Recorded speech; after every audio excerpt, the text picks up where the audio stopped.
आपने कभी सोचा है कि सिर्फ एक मंत्र सुनने से आपका भाग्य बदल सकता है, आपके बैंक अकाउंट में पैसा आ जाए, वो भी तुरंत बिना किसी मेहनत के। जी हाँ, कोई सपना नहीं है, यह एक रहस्य है जिसे आज हम आपके सामने उजागर करने जा रहे हैं। हजारों साल पहले तपस्वियों और सिद्धों ने इस शिव मंत्र का जिक्र किया था, जिसे अगर सही समय पर सही भावना से सुन जाए तो आकर्षण की शक्ति जाग जाती है। यह मंत्र कोई आम मंत्र नहीं है, यह भगवान शिव के उस गुप्त स्वरूप से जुड़ा है जिसे आज तक बहुत कम लोग जानते हैं।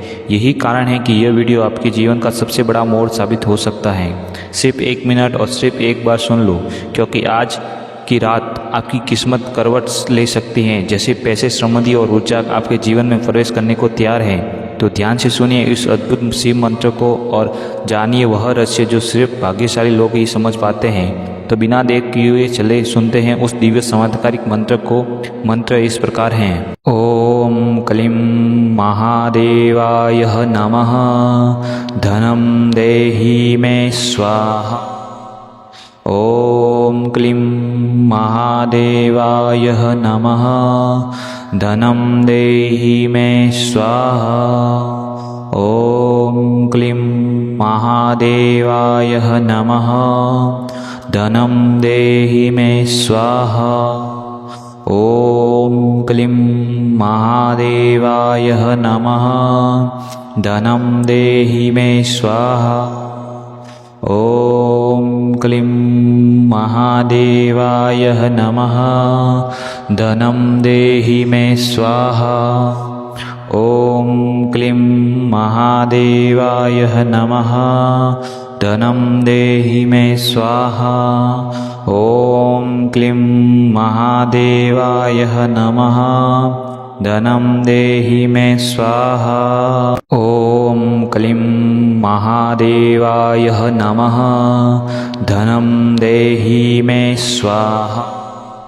ओम क्लीं महादेवाय नमः, धनं देहि मे स्वाहा। ओम क्लीं महादेवाय नमः, धनं देहि मे स्वाहा। ओम क्लीं महादेवाय नमः, धनं देहि मे स्वाहा। ओम क्लीं महादेवाय नमः, धनं देहि मे स्वाहा। ओम क्लीं महादेवाय नमः, धनं देहि मे स्वाहा। ओम क्लीं महादेवाय नमः,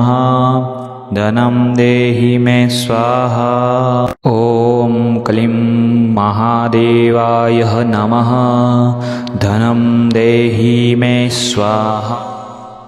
ओम क्लीं महादेवाय नमः, धनं देहि मे स्वाहा। ओम क्लीं महादेवाय नमः, धनं देहि मे स्वाहा।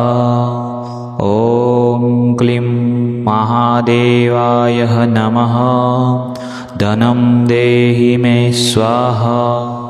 ओम क्लीं महादेवाय नमः, धनं देहि मे स्वाहा। ओम क्लीं महादेवाय नमः, धनं देहि मे स्वाहा। ओम क्लीं महादेवाय नमः, धनं देहि मे स्वाहा। ओम क्लीं महादेवाय नमः, धनं देहि मे स्वाहा। ओम क्लीं महादेवाय नमः, धनं देहि मे स्वाहा। ओम क्लीं महादेवाय नमः, धनं देहि मे स्वाहा। ओम क्लीं महादेवाय नमः, धनं देहि मे स्वाहा। ओम क्लीं महादेवाय नमः, धनं देहि मे स्वाहा। ओम क्लीं महादेवाय नमः, धनं देहि मे स्वाहा। ॐ क्लीं महादेवाय नमः। धनं देहि मे स्वाहा। ॐ क्लीं महादेवाय नमः। धनं देहि मे स्वाहा। ॐ क्लीं महादेवाय नमः। धनं देहि मे स्वाहा। ॐ क्लीं महादेवाय नमः। धनं देहि मे स्वाहा। ॐ क्लीं महादेवाय नमः। धनं देहि मे स्वाहा। ॐ क्लीं महादेवाय नमः। धनं देहि मे स्वाहा। ॐ क्लीं महादेवाय नमः।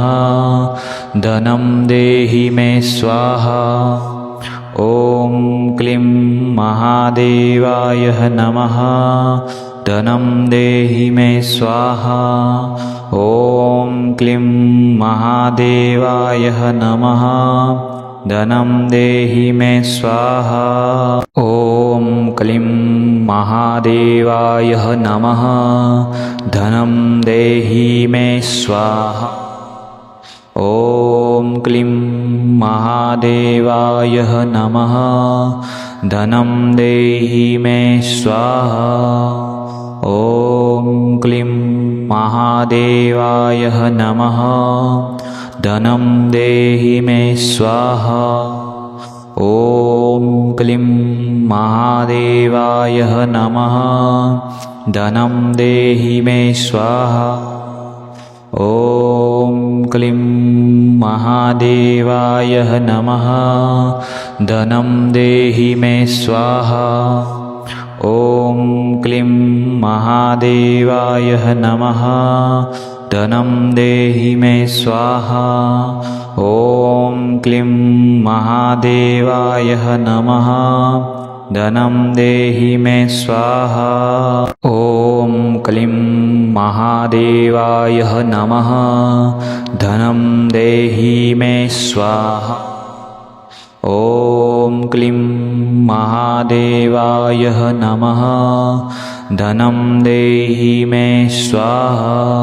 ॐ क्लीं महादेवाय नमः। धनं देहि मे स्वाहा। ॐ क्लीं महादेवाय नमः। धनं देहि मे स्वाहा। ॐ क्लीं महादेवाय नमः। धनं देहि मे स्वाहा। ॐ क्लीं महादेवाय नमः। धनं देहि मे स्वाहा। ॐ क्लीं महादेवाय नमः। धनं देहि मे स्वाहा। ॐ क्लीं महादेवाय नमः। धनं देहि मे स्वाहा। ॐ क्लीं महादेवाय नमः। धनं देहि मे स्वाहा। ॐ क्लीं महादेवाय नमः। धनं देहि मे स्वाहा। ॐ क्लीं महादेवाय नमः। धनं देहि मे स्वाहा। ॐ क्लीं महादेवाय नमः। धनं देहि मे स्वाहा। ॐ क्लीं महादेवाय नमः। धनं देहि मे स्वाहा। ॐ क्लीं महादेवाय नमः। धनं देहि मे स्वाहा। ॐ क्लीं महादेवाय नमः। धनं देहि मे स्वाहा। ॐ क्लीं महादेवाय नमः। धनं देहि मे स्वाहा। ॐ क्लीं महादेवाय नमः।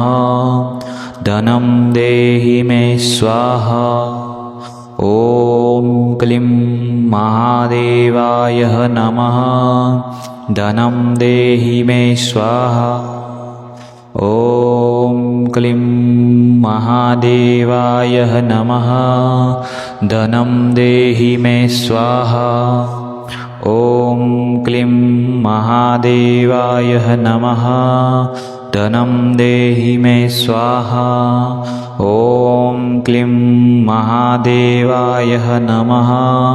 धनं देहि मे स्वाहा। ॐ क्लीं महादेवाय नमः। धनं देहि मे स्वाहा। ॐ क्लीं महादेवाय नमः। धनं देहि मे स्वाहा। ॐ क्लीं महादेवाय नमः। धनं देहि मे स्वाहा। ॐ क्लीं महादेवाय नमः। धनं देहि मे स्वाहा। ॐ क्लीं महादेवाय नमः। धनं देहि मे स्वाहा। ॐ क्लीं महादेवाय नमः। धनं देहि मे स्वाहा। ॐ क्लीं महादेवाय नमः। धनं देहि मे स्वाहा। ॐ क्लीं महादेवाय नमः। धनं देहि मे स्वाहा। ॐ क्लीं महादेवाय नमः। धनं देहि मे स्वाहा। ॐ क्लीं महादेवाय नमः। धनं देहि मे स्वाहा। ॐ क्लीं महादेवाय नमः। धनं देहि मे स्वाहा। ॐ क्लीं महादेवाय नमः। धनं देहि मे स्वाहा। ॐ क्लीं महादेवाय नमः। धनं देहि मे स्वाहा। ॐ क्लीं महादेवाय नमः। धनं देहि मे स्वाहा। ॐ क्लीं महादेवाय नमः। धनं देहि मे स्वाहा। ॐ क्लीं महादेवाय नमः। धनं देहि मे स्वाहा। ॐ क्लीं महादेवाय नमः। धनं देहि मे स्वाहा। ॐ क्लीं महादेवाय नमः। धनं देहि मे स्वाहा। ॐ क्लीं महादेवाय नमः। धनं देहि मे स्वाहा। ॐ क्लीं महादेवाय नमः। धनं देहि मे स्वाहा। ॐ क्लीं महादेवाय नमः। धनं देहि मे स्वाहा। ॐ क्लीं महादेवाय नमः। धनं देहि मे स्वाहा। ॐ क्लीं महादेवाय नमः। धनं देहि मे स्वाहा। ॐ क्लीं महादेवाय नमः।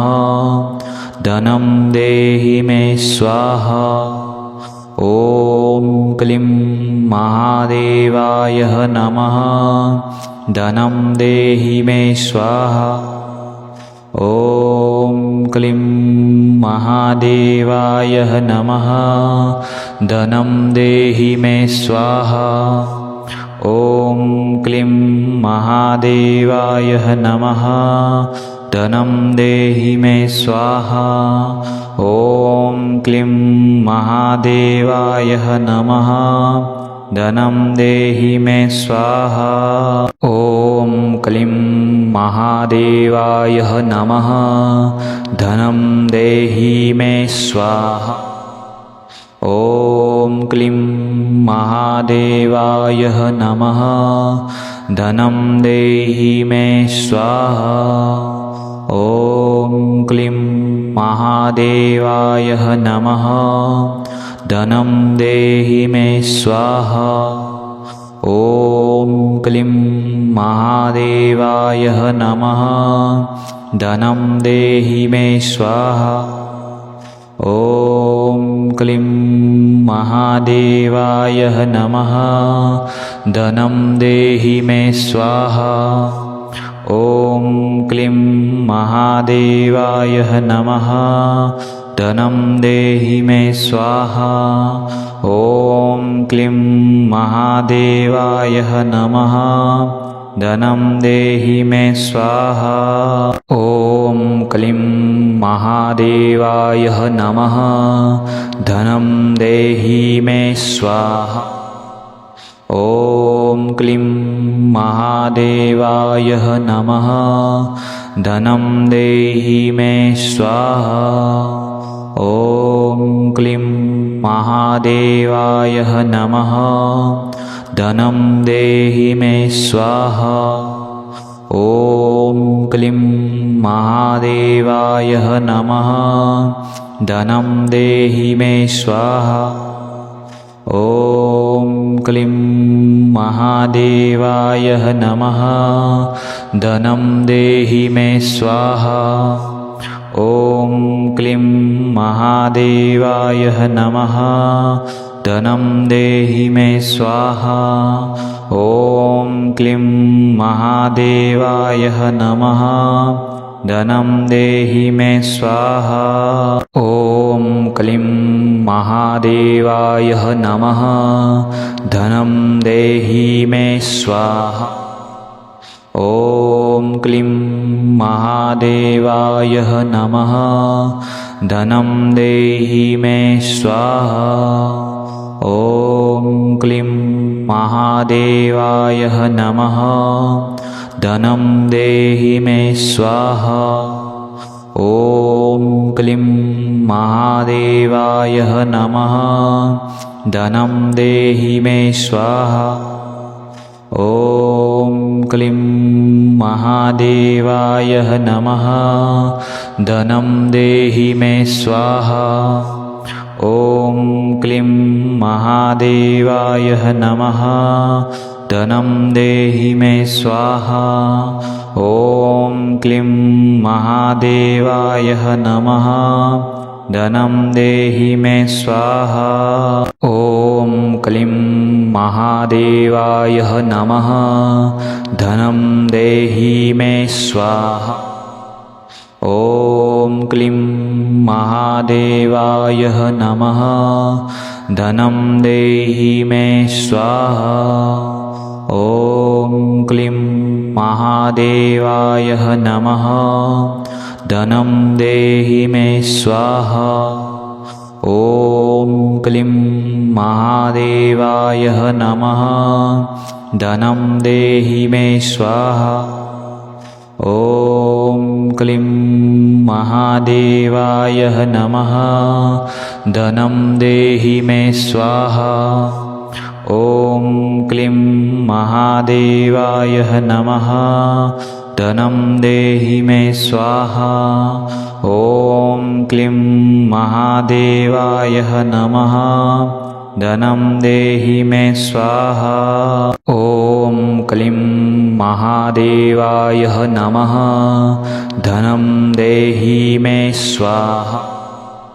ॐ क्लीं महादेवाय नमः। धनं देहि मे स्वाहा। ॐ क्लीं महादेवाय नमः। धनं देहि मे स्वाहा। ॐ क्लीं महादेवाय नमः। धनं देहि मे स्वाहा। ॐ क्लीं महादेवाय नमः। धनं देहि मे स्वाहा। ॐ क्लीं महादेवाय नमः। धनं देहि मे स्वाहा। ॐ क्लीं महादेवाय नमः। धनं देहि मे स्वाहा। ॐ क्लीं महादेवाय नमः। धनं देहि मे स्वाहा। ॐ क्लीं महादेवाय नमः। धनं देहि मे स्वाहा। ॐ क्लीं महादेवाय नमः। धनं देहि मे स्वाहा। ॐ क्लीं महादेवाय नमः। धनं देहि मे स्वाहा। ॐ क्लीं महादेवाय नमः। धनं देहि मे स्वाहा। ॐ क्लीं महादेवाय नमः। धनं देहि मे स्वाहा। ॐ क्लीं महादेवाय नमः। धनं देहि मे स्वाहा। ॐ क्लीं महादेवाय नमः। धनं देहि मे स्वाहा। ॐ क्लीं महादेवाय नमः। धनं देहि मे स्वाहा। ॐ क्लीं महादेवाय नमः। धनं देहि मे स्वाहा। ॐ क्लीं महादेवाय नमः। धनं देहि मे स्वाहा।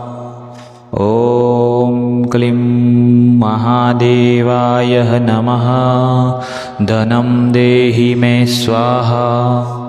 ॐ क्लीं महादेवाय नमः। धनं देहि मे स्वाहा। ॐ क्लीं महादेवाय नमः।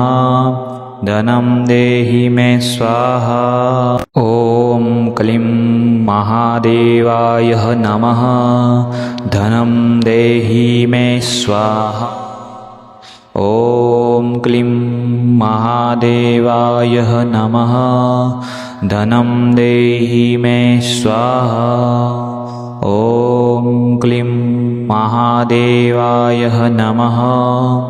धनं देहि मे स्वाहा। ॐ क्लीं महादेवाय नमः। धनं देहि मे स्वाहा। ॐ क्लीं महादेवाय नमः। धनं देहि मे स्वाहा। ॐ क्लीं महादेवाय नमः। धनं देहि मे स्वाहा। ॐ क्लीं महादेवाय नमः। धनं देहि मे स्वाहा। ॐ क्लीं महादेवाय नमः। धनं देहि मे स्वाहा। ॐ क्लीं महादेवाय नमः। धनं देहि मे स्वाहा।